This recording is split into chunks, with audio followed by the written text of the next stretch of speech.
안녕하세요. 박미수 원장입니다. 오늘은 혈관 독소, 호모시스테인에 대해서 알려드리려고 하는데요.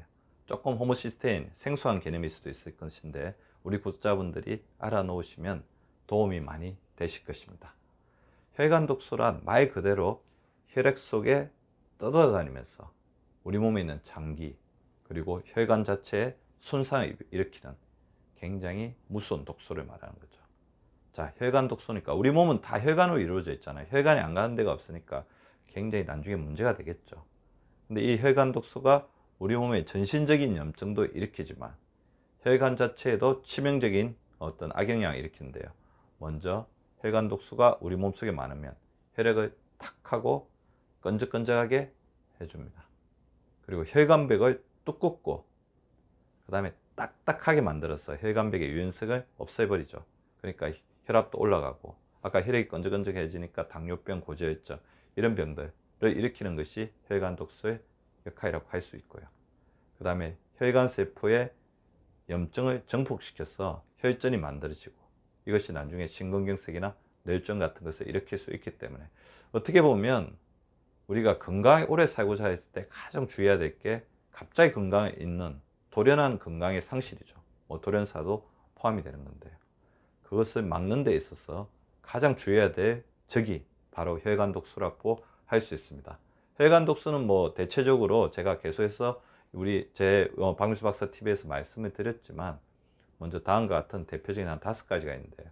나쁜 콜레스테롤인 LDL 콜레스테롤, 그리고 여러 가지 어떤 가공식품들에 많이 들어있는 중성지방, 두 번째 우리가 스트레스 받거나 화를 낼 때 많이 증가하는 활성산소, 그 다음에 최근에 이제 굉장히 화두가 되고 있는 초미세먼지. 초미세먼지는 입자가 굉장히 적기 때문에 혈관 속으로 타고 들어가지고 우리 몸 속을 다 돌아다니면서 중금속 덩어리에 어떤 나쁜 암을 만드는 역할을 하면서 우리 몸에 굉장히 치명적인 영향을 미칩니다. 그 다음에 현대인들의 식습관, 특히 우리나라 사람들의 탄수화물 중독에서 만들어지는 혈당들, 그리고 최근 밝혀진 호모시스테인이 있는데요. 호모시스테인에 대해서 오늘 좀 말씀을 드리겠습니다. 호모시스테인은 한마디로 단백질 쓰레기입니다. 우리 메치오닌이라는 단백질이 시스테인으로 대사하는 과정 속에서 중간 산물이 이제 발생하는데 이것이 이렇게 넘어가서 이렇게 메치오닌, 그 다음에 시스테인으로 전환이 돼야 되는데 중간에 전환이 되지 않고 쌓이게 되면 이게 호모시스테인이거든요. 호모시스테인이 그러니까 어떻게 보면 단백질 대사 작용에서 뭔가 문제가 생겨서 쌓이는 중간 물질을 이제 호모시스테인이라고 하는데요. 이 호모시스테인의 혈관 작용을 잘 살펴보시면 급성으로 혈압을 올립니다. 혈관을 확장시키는 물질이 있어요. 그게 산화질소인데 산화질소의 생성을 억제해서 혈관을 좁게 만드니까 혈압이 확 올라가죠. 우리가 스트레스 받을 때 혈압이 확 올라가는 거하고 비슷한 어떤 거라고 했습니다. 이 비슷한 물질은 담배 피웠을 때 들어오는 니코틴 같은 게 혈관을 수축시켜서 혈압을 올리는 역할을 하죠. 그 다음에 인슐린을 손상시켜서 인슐린의 저항성을 증가시키기 때문에 이것이 당뇨가 될 수 있습니다. 호모시스테인은 굉장히 혈관의 치명적인 적이라고 할 수 있는데요. 그렇다면 어떤 사람들이 호모시스테인에 의한 부작용이 증가할까요? 아까 말씀드린 것처럼 혈관 독소 중에서 뭔가 어떤 혈액 속에 어떤 문제가 있을 때 호모시스테인 작용이 많이 올라갑니다. 아직까지 호모시스테인의 어떤 대사작용에서 어떤 문제가 있을 때 이런 호모시스테인이 메치오닌에서 시스테인으로 넘어가는데 문제가 생기는지에 대해서는 연구가 진행 중입니다.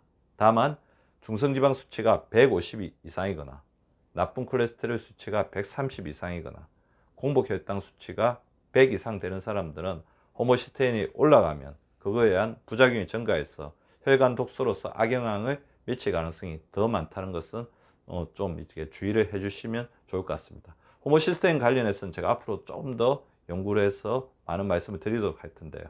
그래서 호모시스테인 아까 중에 메치오닌에서 시스테인 넘어가는 쪽에서 문제가 생겼는데 그때 넘어갈 수 있도록 굉장히 중요한 역할을 하는 우리 몸에 비타민이 있으니 그것이 바로 비타민 B입니다. 그래서 비타민 B 패밀리가 호모시스테인이 생기지 않도록, 그러니까 메치오닌에서 시스테인으로 잘 넘어가도록 도와주는 역할을 한다는 것을 알고 계시면 도움이 될 것 같은데요. 비타민 B6 어디에 많이 있냐? 해바라기 씨, 쇠간, 닭고기, 돼지고기, 현미. 비타민 B12 전어, 게, 메추리살, 쇠고기, 우리 엽산이라고 하는 비타민 B9, 브로콜리, 시금치, 쑥, 고사리, 파. 그러니까 밑에는 이제 우리 채소 종류이죠. 그리고 위에는 이제 단백질 종류도 많은데, 아까 단백질 쓰레기라고 했는데 왜 또 이제 단백질을 섭취해서 해야 되냐? 단백질 안에 있는 비타민 B 시리즈 같은 경우는 굉장히 우리 몸에 필수적인 어떤 혈관 비타민이거든요. 그러니까 아마 단백질 자체를 먹는 게 문제가 아니고 우리 몸의 어떤 대사 메커니즘 자체가 문제가 생겨서 단백질을 제대로 청소하지 못하는 우리 몸의 어떤 구조적인 문제가 발생하고 있다는 것이고, 이것이 단순히 단백질 섭취를 줄인다고 해서 해결되는 것은 아닐 것입니다. 그리고 호모시스테인에 대해서 조금 더 업데이트된 내용은 점점 더 제가 전해드리도록 하겠습니다. 저희 구독자분들과 항상 제가 말씀드리는데, 저는 이제 우리 구독자분들이 건강해지려면 자연으로 조금 더 나가기를 말씀드립니다. 산, 바다들. 어떻게 보면 우리나라처럼 건강해지기 쉬운 데가 없어요. 조금만 걸어 나가든지 조금만 차를 타고 나가면 바로 자연이 있잖아요.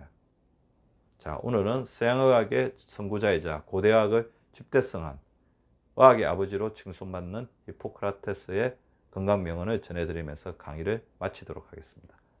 자연과 멀어지면 질병에 가까워진다. 자연과 가까이에서 질병에 멀어지는 우리 구독자분들 되시기 바랍니다. 감사합니다. 여러분이 눌러주시는 구독과 좋아요는 사랑입니다. 많이 많이 눌러주세요.